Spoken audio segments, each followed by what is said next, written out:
Voilà, donc pour commencer cette causerie du mois de mai, un petit point rapide sur les énergies du moment. Alors,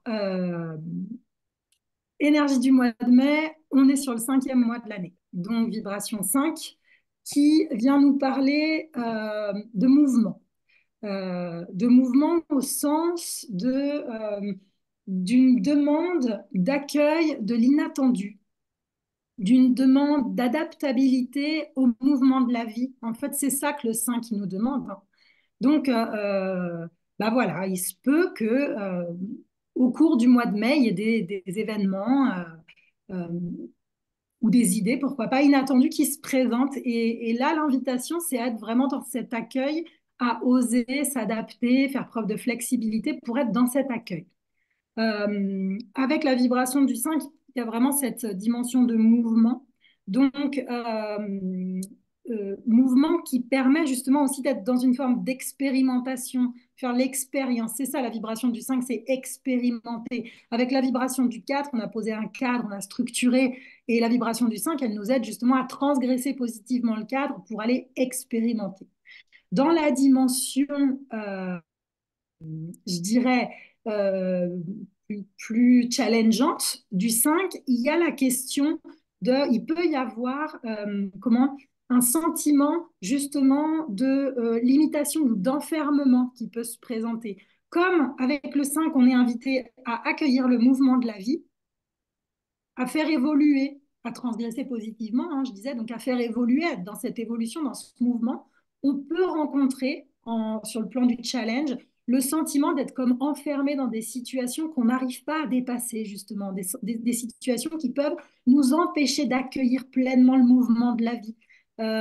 Ça peut être, tu parlais Pascal de maladie ou de problèmes de santé, il peut s'agir de ce domaine de vie, puisque la vibration du 5, elle nous parle de la vitalité, du mouvement de la vie, de la vitalité. Donc, il peut y avoir la dimension du rapport au corps qui se présente, parce que le corps, c'est un messager, hein, la maladie, le mal a dit. Donc, il y a cette demande d'être très à l'écoute du corps, d'en prendre soin, parce que je dirais que avec une vibration 5, l'idée, c'est d'aller nourrir la vitalité et puis justement, en accueillant le mouvement de la vie, d'être dans cette vitalité. La vitalité, elle est au cœur pour moi de la vibration du 5 du mois de mai. Donc, ça peut nous inviter à être dans des plaisirs sains, une alimentation saine, enfin voilà, prendre soin de soi, de son corps, comme véhicule, notre véhicule terrestre, notre corps, hein, qui nous permet justement de nous élancer dans ce mouvement, puis de faire de multiples expérimentations. Voilà. En termes de challenge aussi, avec le 5, il peut y avoir, justement, comme on est sur de multiples expérimentations, il peut y avoir aussi une tendance à fuir parfois, à se disperser et à fuir par la dispersion, voilà, pour ne pas regarder ce qu'il y a à regarder. Donc là, on est sur cette vibration du mois de mai de manière générique. Tous les mois de mai, elles viennent activer cette vibration 5. Après, on est en mai 2024, donc une année 8. Une année 8 du coup, ah oui, parce que la vibration du 5, pardon, deux mots-clés fondamentaux en lien avec le 5, ça va être, donc je vous parlais de vitalité, la vitalité, le mouvement de la vie, pour faire évoluer. Dans quel objectif? L'objectif de se libérer. La vibration du 5, elle invite à des libérations sur le plan intérieur, bien évidemment. Des libérations pour pouvoir contacter, s'élancer dans la vie avec plaisir. Plaisir et liberté. Plaisir, liberté, vitalité. Là, on est dans les vibrations du 5. Et donc, en année 2024, vibration 8, je ne vais pas répéter ce qu'on a déjà dit 20 000 fois, mais au service de transformation, de métamorphose profonde, de grandes réalisations, mais avec la vibration du 8, ça peut aussi amener, nous inviter à aller visiter nos profondeurs. Euh, mais sur ce mois de mai, au vu de la mise en perspective des énergies astro et numéros, pour moi, en tous les cas, le début du mois de mai, on n'est pas tant, ou en tous les cas, si ça se fait, euh, ça va se faire de manière, cette visite des parts d'ombre, plutôt de manière, je dirais, subtile et, alors, je ne vais pas dire douce, si je peux me permettre, peut-être même si, quand même, de dire douce, mais de manière progressive, à notre rythme. On est dans la temporalité du taureau, donc pas de violence, quoi. On n'est pas, c'est pas le scorpion, là. On est en face, le taureau, il nous dit à la cool, à l'écoute de notre rythme. Et je vous partagerai vite fait le thème de la nouvelle lune du 8, enfin, là, qui va avoir lieu dans la nuit de mardi à mercredi. Moi, j'ai rarement vu des thèmes comme ça. Enfin, j'en ai vu quelques-uns, mais je le trouve intéressant. Donc, je vais vous le partager juste pour que vous puissiez visualiser graphiquement ce qui se vit. Voilà, donc 5-8, 2024, mai 2024, ça nous donne une vibration de mois de mai 2024, 4. 5 plus 8, 13, donc on est sur un mois 4 sur le plan universel. Donc mois 4, qui va nous inviter à aller justement faire du tri, du ménage, nettoyer notre maison intérieure, nettoyer des mémoires, des croyances, des peurs, des limitations du passé, pour pouvoir bâtir, construire, édifier des projets pérennes, gagner en sécurité, en sécurité intérieure d'abord, pouvoir structurer des choses. Voilà. Donc, pour moi, il y a une énergie sur le plan numérologique, hein. Alors, il y a une personne qui m'avait envoyé un mail quand j'ai annoncé le sujet de la causerie, qui me dit ah oui, on est en plein dans les énergies du mois de mai 2024 parce que ça va nous parler de nettoyage, de libération dans le corps, par le corps, avec toute cette question des mémoires cellulaires, justement. Donc, ça peut être quelque chose de cet ordre-là. Ça peut être aussi voilà, cet accueil de l'inattendu au service de projets que l'on a en tête et qui ont besoin peut-être d'un nouveau souffle, d'une nouvelle vitalité pour pouvoir être édifiés de façon sécuritaire, sécurisante, pérenne, etc. Sur le plan astro, ah oui, j'ai dit que je voulais vous partager ce thème. Hum, N'hésitez pas, vous pouvez intervenir hein, si vous le souhaitez, si vous avez des questions ou. Hum. Vous voyez le thème un thème astro là à l'écran?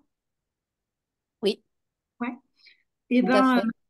moi je le trouve intéressant ce thème parce qu'en fait, pour les personnes qui connaissent l'astrologie ou qui ont déjà vu un thème d'astrologie, sur le plan du dialogue intérieur, je dirais, du thème de la nouvelle lune, on n'a pas d'aspect tendu, on n'a pas d'aspect évolutif, il n'y a que du bleu. Dans les thèmes, il y a souvent des aspects rouges, et là, on n'a que des aspects bleus. On n'a même pas de quinconces qui sont des aspects verts, des aspects somatiques qui viennent mettre du challenge. On n'a que du bleu, donc que des aspects harmonieux, stimulants, etc.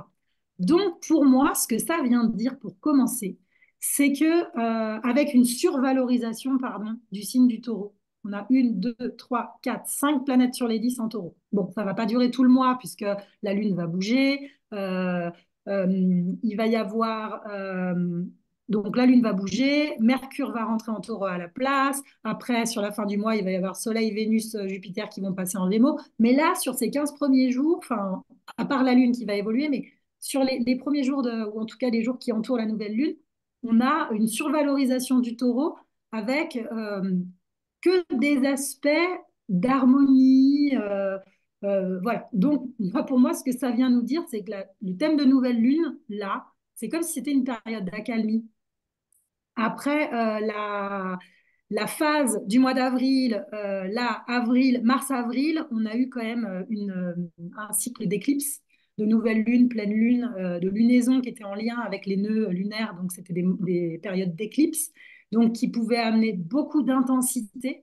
Et là, c'est comme si sur ce début de mois de mai, il y a un temps d'accalmie, un temps de tranquillité, où on est invité justement à nourrir ce calme intérieur, cette tranquillité, où on est invité à simplement être, en fait, dans la présence au moment présent, pour justement cultiver ce calme, cette quiétude.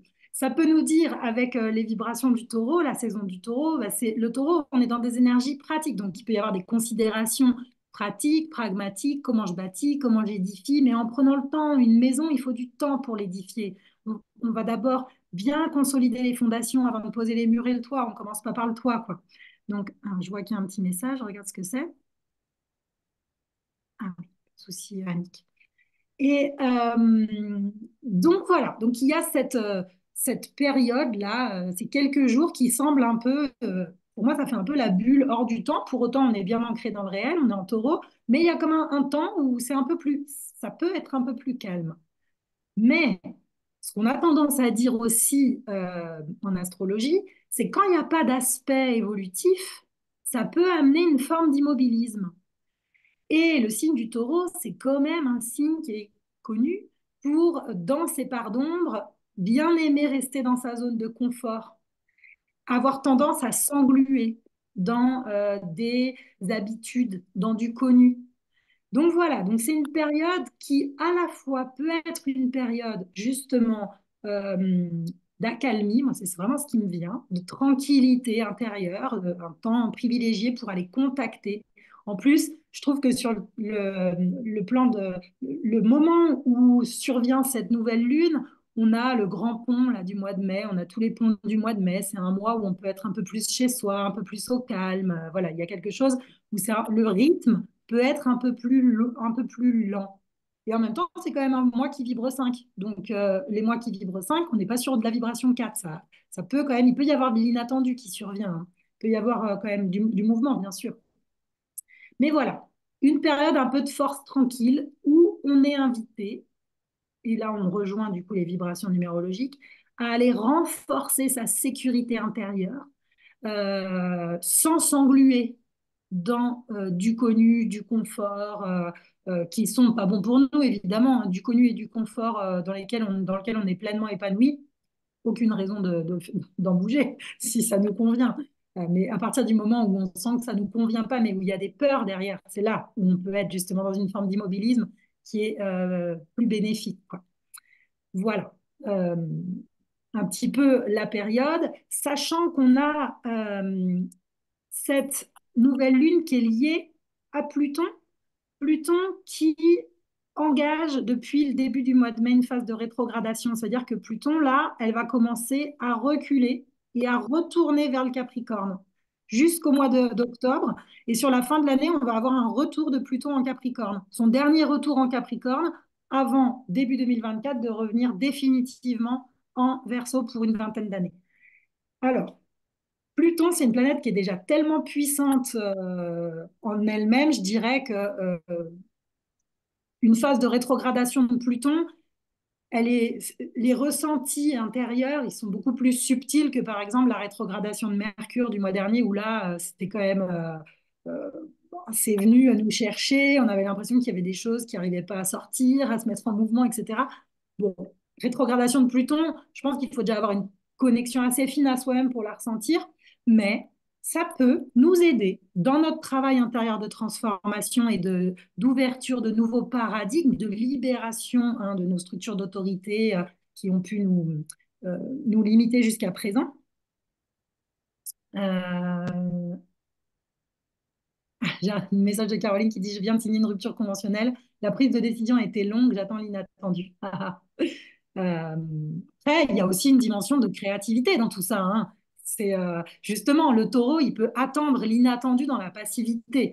Et on a quand même à côté du taureau euh, Mars et Mercure qui sont en bélier. Alors Mercure va arriver à la mi-mai en taureau, ce qui va nous aider justement à structurer, à avoir des réflexions très pratiques, pragmatiques sur comment on organise les choses, quels sont nos besoins, nos projets, les étapes à suivre, les ressources dont on dispose, les ressources dont on a besoin, etc. Mais on a Mars Bélier. Il y a aussi une idée avec Mars Bélier, justement, qui forme un petit sextile ici avec Pluton. C'est ce Pluton rétrograde, là, il peut nous amener à regarder avec encore plus de lucidité nos profondeurs, à les voir avec encore plus de lucidité, à voir avec encore plus de lucidité quelles sont nos parts d'ombre, euh, euh, quelles sont nos blessures inconscientes, qu'est-ce qui a besoin de réémerger justement à la conscience pour éviter que ça nous fasse basculer dans de la peur, dans de l'insécurité ou que ça nous maintienne dans des formes d'immobilisme. Euh, Identifier des schémas répétitifs, etc. Donc, la subtilité, c'est que Pluton, ça amène Pluton rétrograde. La rétrogradation d'une planète, ça amène une intériorisation de l'énergie. Donc, ça va nous aider à regarder avec encore plus de profondeur ce qui se joue à l'intérieur de nous-mêmes. Et donc là, avec le sextile à Mars, moi, comment je l'interprète, je me dis que comme on arrive à voir avec plus de lucidité ce qui se passe à l'intérieur, eh ben, ça nous aide à poser les actes spontanément pour pouvoir agir, engager du renouveau. Donc, j'attends l'inattendu. Ma question, ce serait qu'est-ce que vous pouvez mettre en place pour générer justement du mouvement et de l'inattendu? Parce que l'univers répond à ce qu'on va enclencher. Voilà. Donc, ce que je peux un peu vous dire là sur la période, en plus, on a cette période qui est soutenue par le poisson, Saturne, Neptune qui sont toujours en poisson et ça ne va pas bouger du tout pour le mois de mai, ça. Donc, ce qui va pouvoir être bâti, édifié, mis en œuvre, c'est soutenu par justement cette clairvoyance avec Neptune Poisson autour des efforts à fournir, Saturne, en accord avec nos aspirations profondes hein, dans le signe du Poisson. Voilà. Et voilà, grosso modo, ce que je peux vous dire là sur la période actuelle, et je pense qu'on peut s'arrêter là à ce niveau-là, sauf si vous avez des questions là-dessus ou envie de partager quelque chose.